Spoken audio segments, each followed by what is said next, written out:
degree you're doing? So I'm doing a Bachelor of Media and Communications, majoring in journalism. So what would you like to do with your degree? Eventually, I would like to work as a beauty editor for print media for magazines. At the moment, I'm working in fashion in magazines, but I'd like to transfer over eventually. What made that decision? I've always had an interest in beauty since I was little, like cosmetics and all that kind of thing, and same with magazines. Like even when I was younger, I used to like reading the newspapers, like the little comics and stuff that came with them, the interviews.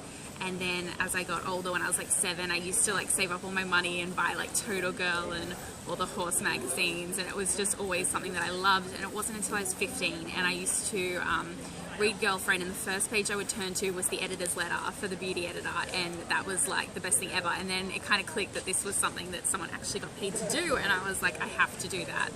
So yeah. So do you have an inspiration? Do you know someone that does what you'd like to do?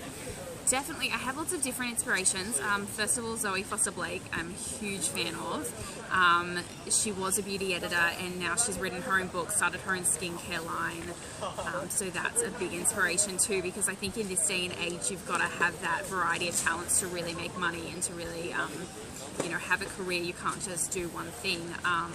And you've got to like embed yourself into the industry as much as you can. There's also Bobbi Brown. She is a makeup artist, but she was also a beauty editor for a lot of years. And then there's also some magazine editors like Christy Clemens, who was the editor of Vogue for a lot of years, the Australian Vogue. That's a massive inspiration as well. Like, it's just how she started at the absolute bottom. She was like starting as a receptionist and she just built her way up, which is what I'm trying to do. And do you know what obstacles you could face, or do you know any obstacles they had faced? Definitely. Well, I think the main obstacles it used to be was like delivering content and things like that.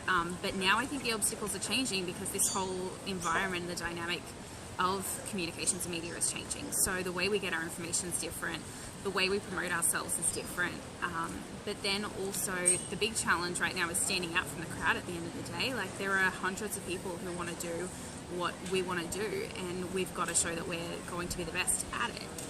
Jobs are competitive and money's competitive too. It's a whole other way of making money. There's no longer that 9-to-5 job.